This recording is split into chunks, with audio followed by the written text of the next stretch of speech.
नमस्कार। उधर राहुल गांधी गली गली नगर नगर संविधान बचाने की सौगंध खा रहे हैं और इधर उनकी ही पार्टी में डाका पड़ गया। डाका कहिए या चोरी हो गई। 2009 से लगातार यानी लगभग 14-15 वर्षों से उनकी पार्टी के लोकसभा सांसद और पिछली मर्तबा मल्लिकार्जुन खड़गे के खिलाफ कांग्रेस अध्यक्ष पद का चुनाव लड़ने वाले शशि थरूर कांग्रेस पार्टी में केरल में मजबूत नेता रातों रात नहीं 2-3 महीने के भीतर धीरे धीरे धीरे धीरे मोदी और बीजेपी के साथ गलबहियां करते करते अंततः बीजेपी के हो गए। अब आप कहेंगे कि नहीं बीजेपी के नहीं हुए हैं, तो क्या हुए हैं? 3 महीने में 6 बार मोदी और मोदी सरकार की प्रशंसा करना क्या बताता है? कांग्रेस पार्टी से मोदी की सरकार ने नाम मांगे थे कि कुछ नेताओं के नाम बताइए, उन नामों को विदेश भेजा जाएगा डेलीगेशन के रूप में, जो दुनिया के देशों को बताएंगे कि भारत ने ऑपरेशन सिंदूर किन परिस्थितियों में किया, ऑपरेशन किन स्थितियों में करना पड़ा। मोदी की सरकार ने कांग्रेस पार्टी के द्वारा भेजे गए 4 नामों पर विचार नहीं किया और अपनी ओर से शशि थरूर को एक टीम का लीडर बना दिया। उस टीम में एलजेपी की सांभवी भी है। कुल 9 सांसद हैं और यह team America, Panama, Guyana, Brazil, Colombia जाकर ऑपरेशन सिंदूर का महत्व, कारण क्यों बताएगी यह टीम। अब आप बताइए कि जिन 4 का नाम भेजा गया उस पर ध्यान ही नहीं दिया गया, तो शशि थरूर ही क्यों?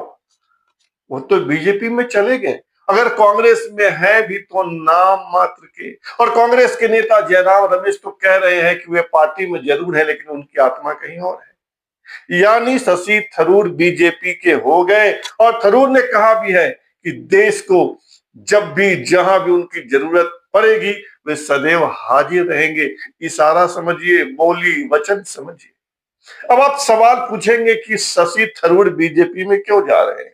जाना ही था, जाएंगे ही। समझिए, लोकसभा के चुनाव में 2024 में केरल में जहां से शशि थरूर आते हैं, बीजेपी को लगभग 17% मत मिले हैं। तिरुवनंतपुरम से लगातार 3 बार शशि थरूर चुनाव जीत चुके हैं। 2009, 2014, 2019, 2024 4 बार जीत चुके हैं। उनको लगता है कि उनके पास वोट बैंक है और अगर वे बीजेपी के साथ चले जाएंगे, बीजेपी उनको केरल में मुख्यमंत्री पद का उम्मीदवार बना देगी, तो केरल में बीजेपी की सत्ता आ जाएगी और शशि थरूर मुख्यमंत्री हो जाएंगे। और अखबारों में छप भी रहा है कि शशि थरूर या तो बीजेपी की ओर से केरल में मुख्यमंत्री पद के उम्मीदवार होंगे या केंद्र में मंत्री पद की शोभा बढ़ाएंगे।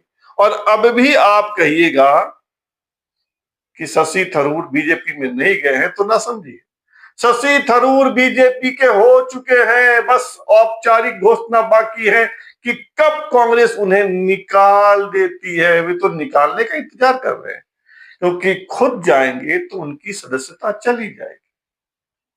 समझ में आ गया खेल?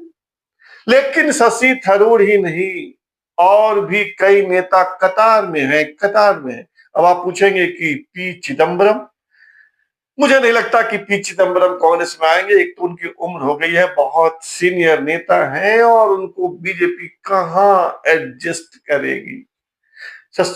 चिदम्बरम ने पिछले दिनों कहा था कि इंडिया अलायंस बहुत कमजोर है, नाम मात्र का। तो क्या हरीश रावत, उत्तराखंड के हरीश रावत भी जब तब अपना तेवर दिखाते रहते हैं, गुस्सा दिखाते रहते हैं, वैसा ही गुस्सा जैसा शशि थरूर ने कहा था कि अगर उनको जरूरत नहीं है, कांग्रेस पार्टी को उनकी आवश्यकता नहीं है, तो उनके लिए और भी रास्ते हैं। तो फिलहाल तो आप यह मान लीजिए कि शशि थरूर कांग्रेस के हो गए और लाइन में, कतार में और भी नेता हैं। भले राहुल गांधी संविधान संविधान करते रहे, पार्टी को मजबूती मिलती हुई तो नहीं दिख रही है। फिलहाल इतना ही, और आपसे आग्रह है कि आप इस चैनल को सब्सक्राइब कीजिए, ज्वाइन कीजिए, लाइक शेयर और कमेंट कीजिए। शुभ रात्रि, सब्बा खैर।